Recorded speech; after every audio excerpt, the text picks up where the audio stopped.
Entonces, en la Parashá Vayetze entramos viendo el versículo 28-13 de Bereshit con la perspectiva de Rashi, con la enseñanza de Rashi. Acuérdense que Rashi es el estándar para el estudio de la Torah, el estándar básico. Y él primero hizo comentarios sobre todo el Talmud y en los últimos años hace el comentario sobre la Torah. De modo que Rashi es por excelencia un maestro de Torah. Como es un maestro de Torah, trata de explicar de la manera más simple posible el texto.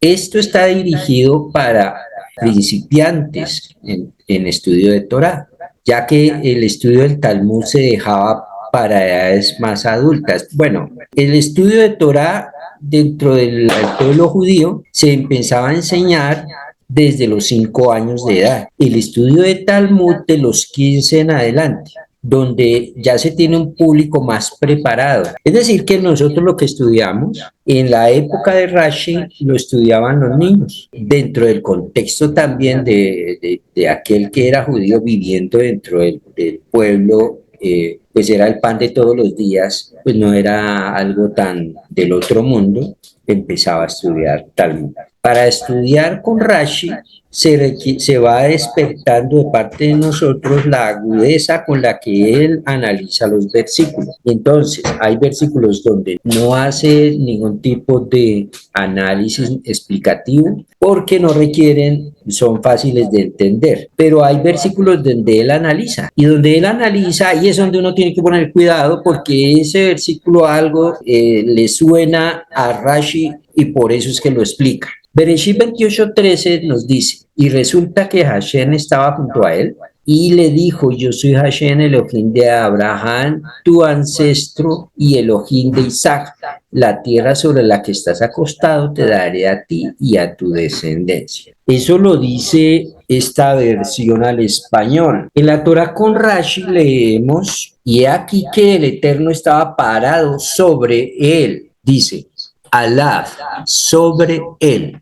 Entonces el texto realmente lo que nos está diciendo en hebreo es que resulta que Hashem estaba sobre él y dijo, yo soy Hashem, Elohim de Abraham, tu ancestro, y Elohim de Isaac. La tierra sobre la que estás acostado te la daré a ti y a tu descendencia. Rashi entonces nos dice, y está sobre él para protegerlo. ¿Por qué? Porque en Bereshit Rabá 69:3, que está en el Talmud, dice eso. Dios está sobre Jacob para proteger. El hecho de que Dios esté sobre Jacob, según Rashi, el texto en este caso afirma que Dios mismo estaba presente, reafirmando la promesa hecha a Abraham y hecha a Isaac. Porque vemos en el versículo para protegerlo y nos dice nuevamente, yo soy Hashem, Elohim de Abraham, tu ancestro, y Elohim de Isaac.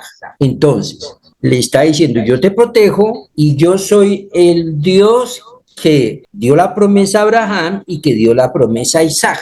La frase sobre él está indicando la presencia directa de Dios sobre la escalera o sobre Jacob. Rashi aclara que Dios está reafirmando su conexión con Jacob, señalando que la tierra prometida será para él y sus descendientes, como lo dice el final del versículo, asegurando la continuidad del pacto. Además, Rashi enfatiza que este versículo tiene un mensaje de consuelo y de protección, ya que Dios promete estar con Jacob en su exilio y garantizar su retorno seguro. Esto demuestra un aspecto único de la relación entre Dios y los patriarcas, la intervención divina activa para cumplir las promesas hechas a la descendencia de Abraham. Rashi se detiene en la frase yo soy el Señor y explica que esta es la reafirmación de la conexión personal y directa entre Dios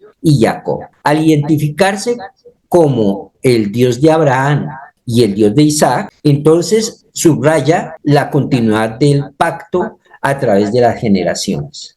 Esto también es una validación de que Jacob es el heredero legítimo de las promesas de la alianza divina. Validación que es necesaria porque venimos de la narración en la Parashá Toledot, donde está el tema de la primogenitura que le es arrebatada a Esab por parte de Jacob.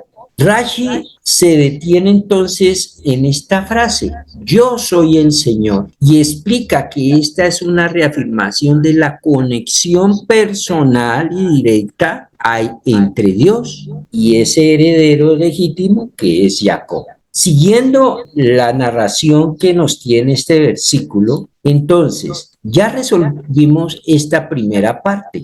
Ya sabemos por qué Dios le dice a Jacob, él está sobre él con el fin de protegerlo y que él reafirma el pacto que hizo con Abraham y el pacto que hizo con Isaac, que es el mismo, es la continuación del mismo pacto. ¿Para qué? Para que Jacob no tuviera duda de que Dios estaba en el asunto y lo estaba protegiendo a él, porque se le venía una lucha muy intensa para resolver el tema definitivamente con su hermano Esaf, hermano que venía armado, que en los próximos capítulos veremos el encuentro, hermano que era violento, que era una persona que tenía a su alrededor mucha gente, tenía un ejército a su disposición y que venía con la promesa de parte de él de años atrás de acabar con Jacob cuando se lo volviera a encontrar debido al tema de la primogenitura. Y los ánimos y la autoestima de Jacob estaban siendo golpeados porque además venía de estar viviendo con Labán, su suegro, en unas condiciones laborales que no le convenían para nada. Y él tiene en esta parasha que incluso renegociar las condiciones del contrato para poder terminar de buena manera con su suegro y poderse librar de este problema. Entonces es cuando Dios le dice, yo estoy contigo, y le dice, yo reafirmo contigo el pacto hecho, tú eres el heredero autorizado, y aparece la frase que a Rashi le suena como, esto hay que explicarlo. Aquí hay algo importantísimo que la Torah nos quiere decir. ¿Cuál es esa frase? La que está aquí resaltada. La tierra sobre la que estás acostado, te la daré.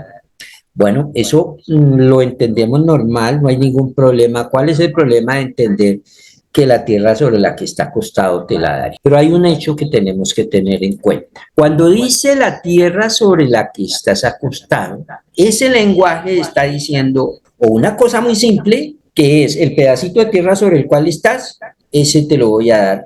Rashi interpreta que Dios está prometiendo a Jacob toda la tierra de Israel, pero el versículo dice la tierra sobre la que estás acostado. Si lo tomamos literalmente, entonces nos estamos enfrascando en el tema de un pedacito de tierra geográfica, o están hablando, como explica Rashi, de toda la tierra de Israel. Pero entonces aquí aparece el detalle interesante. Según su comentario, el texto sugiere que toda la tierra fue plegada bajo Yahweh. Dice Rashi, el santo bendito sea él, dobló la tierra de Israel bajo su mando, indicándole que sería tan fácilmente conquistada por sus descendientes como un pedazo de la tierra de 4 codos de largo. 4 codos, amod en hebreo, aproximadamente 54 centímetros. Es la extensión que ocupa el cuerpo de un hombre medio cuando extiende los brazos encima de su cabeza. Entonces, el texto sugiere que toda la tierra fue plegada bajo Jacob en ese momento, con un símbolo de que toda la tierra prometida sería entregada a sus descendientes. Esto se relaciona con la técnica de Midrashica, donde las palabras del texto adquieren significados adicionales más allá del literal para subrayar la magnitud de la promesa divina. Esta interpretación subraya el poder de Dios y la centralidad de Jacob como patriarca en el plan divino, consolidando su rol como heredero de la tierra prometida. Además, enfatiza cómo la tradición oral complementa y amplía la comprensión del texto escrito, una práctica común en el judaísmo rabínico. La tierra sobre la que estás acostado. Tenemos que mirar los antecedentes. A Abraham se le dice eso. ¿Dónde? En Bereshit 13:14. Hashem le dijo a Abraham, después de que Lot se apartó de él, que también era un momento de bisagra en la vida de Abraham. Levanta tus ojos y mira desde el lugar donde te encuentras hacia el norte y hacia el sur, hacia el este y hacia el oeste. En el sitio donde se presume estaba Abraham en ese momento, en la tierra de Israel, Israel no tiene unas montañas tan altas como para decir que desde esa montaña se puede ver todo Israel. Sin embargo, todos entendemos que cuando le dijo Dios a Abraham, levanta tus ojos y mira desde el lugar donde te encuentras hacia el norte, hacia el sur, hacia el este y al oeste, le estaba señalando sobre toda la tierra de Israel. Eso no requiere de una gran explicación. El versículo 15 dice, pues toda la tierra. Entonces le está diciendo, mire todo lo que alcance a ver, pero le aclaro, toda la tierra que tú ves, te la entregaré a ti y a tu descendencia para siempre, y toda la tierra que tú ves es la que alcanzan a ver tus ojos y la que no alcanzan a ver tus ojos. Ya esto entonces lo sabía Isaac, porque dice, te la entregaré a ti, ¿quién? Abraham. ¿Y a quién más? Y a tu descendencia. ¿Quién es la descendencia? Isaac. ¿Y el otro descendiente quién era? Estaba entre Esab y Jacob. Y en el versículo que estamos analizando, entonces aparece Jacob. Aparece Jacob y se le reafirma a Jacob que él es el heredero legítimo. Pero hay una pequeña diferencia. El análisis más profundo que hace Rashi es a Abraham, luego le dio otra orden Dios. Bereshit 13:17. Le dice Dios a Abraham, levántate y recorre la tierra a lo largo y a lo ancho de ella porque a ti te la daré. Es decir, Dios le está diciendo a Abraham, tienes que a hacer un acto físico de tomar posesión de esa tierra. Y ese acto físico es un acto que requiere esfuerzo, porque recorrer a pie un país no es algo que sea muy sencillo, ¿no? No es algo muy fácil, requiere de días, requiere de caminar, requiere de subir, requiere bajar, requiere andar bajo el sol, andar bajo la lluvia, etcétera.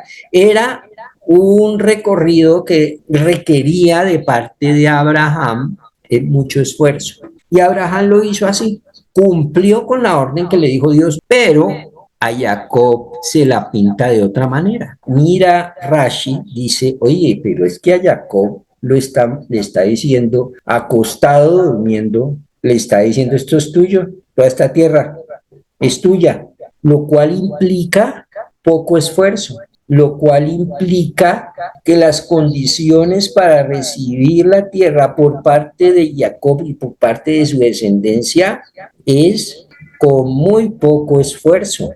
Y no solamente que será esa tierra conquistada fácilmente por él, sino también por sus hijos. Y ahí es donde Rashi nos explica. Lo que Dios le está queriendo decir a Jacob es que va a hacer con la ayuda de Dios, por eso Dios le dice al comienzo, yo estoy sobre ti, y va a hacer con tan poco esfuerzo que si Abraham lo mandó recorrer toda la tierra, a Jacob el acto físico para tomar posesión de la tierra le bastó con solamente dormir sobre un pedazo de ella, que era el monte Moriah, lugar donde estaría el templo posteriormente construido. Por eso es que en el análisis Rashi dice, sobre la que tú yaces, Shoheb Aleija, sobre la que tú yaces. El santo bendito es, dobló toda la tierra de Israel debajo de él, recordándonos a el Talmud en Julín que nos dice eso. Es decir, en este caso el esfuerzo no fue de parte de Jacob, sino, entre comillas, el esfuerzo lo puso Dios. Miren la diferencia, al uno le dice recórrela y al otro le dice, pues con la sola dormidita yo le cuadro todo y le pongo la tierra debajo para darle a entender que eso será conquistado por usted y lo puede conquistar fácilmente. Todo depende de uno. Hay cosas que Dios le va a entregar con mucho esfuerzo y hay cosas que se las va a entregar le va a facilitar todo para que le llegue. Lo importante es la actitud de obediencia por parte del que recibe la promesa. Hace el análisis Rashi, la Torá hubiese dicho, había podido decir perfectamente, te daré esta tierra, punto. No necesitaba la frase, la parte que dice sobre la que estás acostado. ¿Para qué? ¿Para qué necesidad había de poner sobre lo que estás acostado? Había podido decir, te daré esta tierra, punto. Entonces, cuando uno hace el estudio, así como lo hace Rashi, debe entender que en la Torá no existen frases que sobren. Y entonces, aparentemente sobra por lo que está, sobre la que estás acostado, y ahí es donde yo tengo que ver cuál es la enseñanza profunda que me quiere dar la Torá. Sabiendo esto, los descendientes del pueblo de Israel, cuando estuvieron en el desierto y temieron entrar a la tierra y enviaron espías que trajeron noticias falsas, que llenaron de miedo a la población, es cuando se ve que desconocieron totalmente los antecedentes que había con respecto a la toma de la tierra, de la promesa que se le había dado al patriarca Jacob. Interesantísimo que Rashi se detiene en estas cositas y nos enseña a estudiar Torah como deberíamos. Y cuando ustedes lean Torah, entonces siempre tengan presente que están leyendo en español. Si estamos leyendo en español, ojo, porque la traducción puede distar mucho de lo que dice el hebreo. Segundo, si tenemos buena ayuda con el hebreo, entonces, y por eso, bueno es cogernos de sabios como Rashi para la explicación del texto. Entonces, es ver qué le sobra o qué le falta a la frase que está diciendo la Torá, según el contexto de lo que ya he leído. Si le sobra, es porque algo me quiere enseñar la Torá. Si le falta, es porque algo me quiere enseñar la Torá. ¿Y quién es el maestro que nos ayuda a entender esas minucias? Rashi. El hecho de que la tierra se compacte bajo Jacob tiene un significado espiritual profundo. Según Rashi, esto implica que Jacob y sus descendientes tendrían dominio sobre la tierra en su totalidad, y esto, si lo miramos siempre con ojos de emuná, esto aplica al día de hoy, donde todos los enemigos de Israel quieren desconocer la pertenencia del pueblo de Israel a esta tierra y esta tierra al pueblo de Israel. Este versículo nos está enseñando que Jacob y sus descendientes tendrían dominio sobre la tierra en su totalidad. Es una manera visual y concreta de asegurarle a Jacob que la promesa abrahámica sigue vigente hoy en día y se cumplirá a través de él. La mención específica de la tierra sobre la que está acostado conecta lo físico, el suelo sobre el que descansa, con lo espiritual, la promesa divina de que la tierra será para sus descendientes.